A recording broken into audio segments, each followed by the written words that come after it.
that Novartis is working on, as well as the technology platforms. But in terms of gene therapy, in terms of cell therapy, in terms of breakthrough innovations, as you look at your portfolio today, what are you most excited about? So this is a topic I love to talk about because, I mean, the transformations have been incredible. When you think about it, for most of the history of our industry, we've been about chemical entities and then what we call biologic drugs. So, you know, a few types of medicines.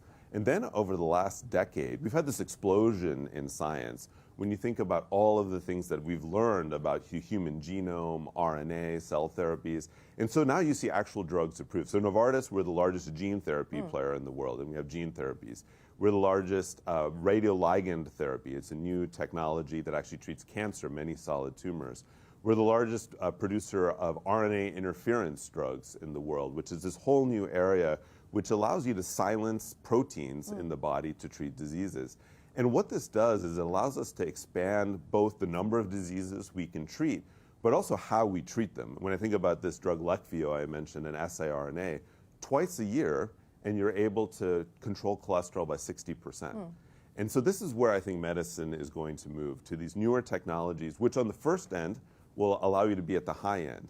But on the other hand, for access to places like India, when you can get to very infrequently administered medicine for heart disease, imagine what we could do to the hundreds of millions of patients who need these medicines. And that's what I wanted to talk to you about. You know, specifically when we talk about some of these breakthrough innovations, and we're starting to see some signs of, or at least some signs of experimenting here in India with CAR T therapy and so on and so forth. How do you make all of this accessible? How do you scale all of this up to be able to cater to needs of a population like India?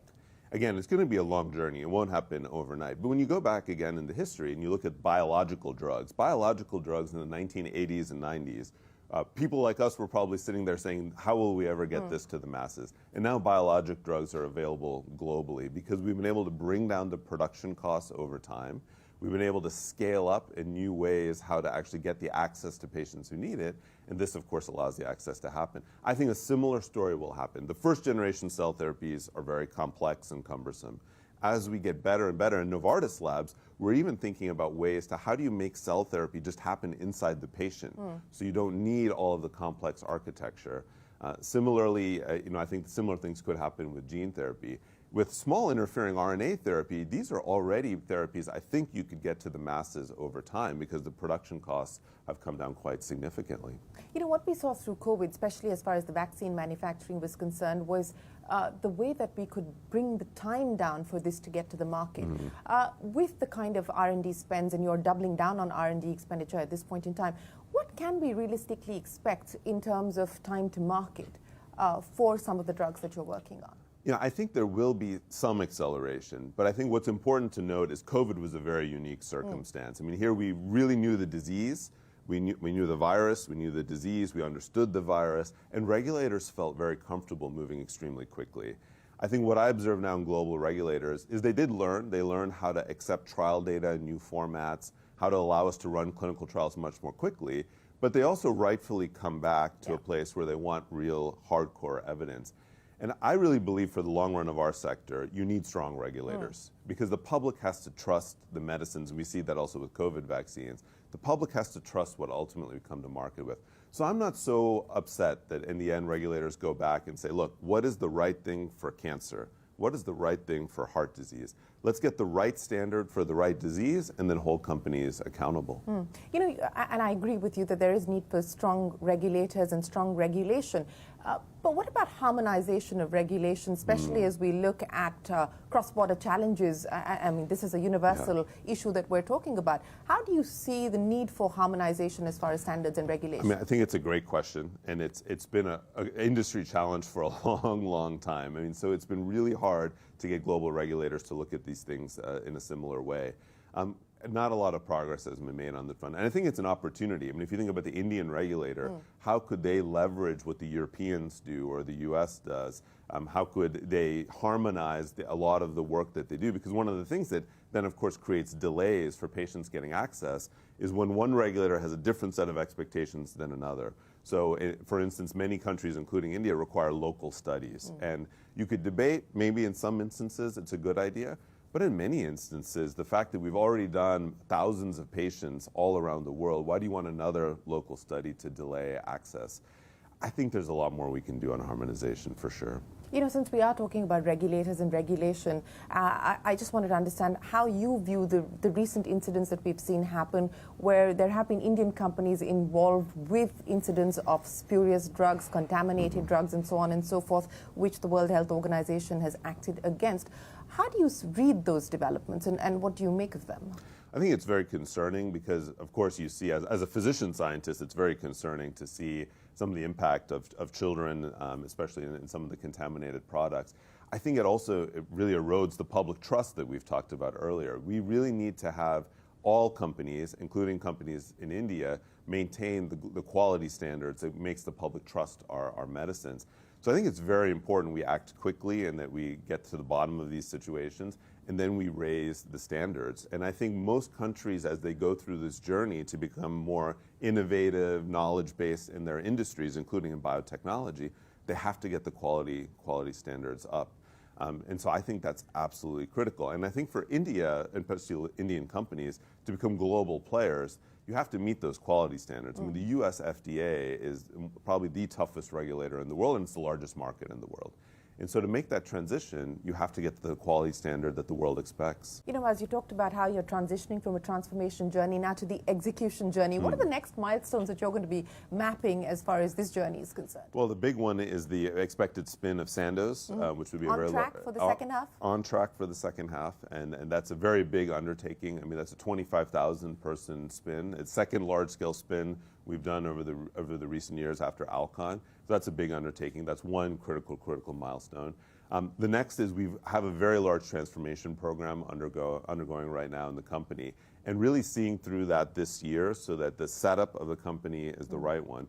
And then it'll come down to our 9 big global medicines that we think have multi-billion-dollar potential, and showing that each one of those medicines is on the right track. We have some very exciting launches, one in prostate cancer, another in blood cancers, another one ongoing in cardiovascular disease, this drug Leqvio. We really need to show these launches are on track as well. And if we get those 3 things right, then I think it'll really be an exciting story for us in the years to come. And on the launch front, is the data telling you that you are on track? Yes, absolutely. Actually, our big challenge in some of these launches, the demand is exceeding our initial expectations. So I think those are good signals. And I think the other thing that's happening now in the post-pandemic environment, we're seeing healthcare systems open back up, getting back up to normalization, particularly for us important in US, Europe, and China. We do expect China to normalize in the second half. And that gives a lot of tailwinds to the business, especially when you have launch medicines. You know, one of the big issues that is currently being debated is, of course, the issue as far as patents are concerned. Evergreening continues to be a big challenge, and that is one of the accusations that is often made against Big Pharma. As you look at where we are today and the need for access, the need for affordability, you know, where do we find the balance?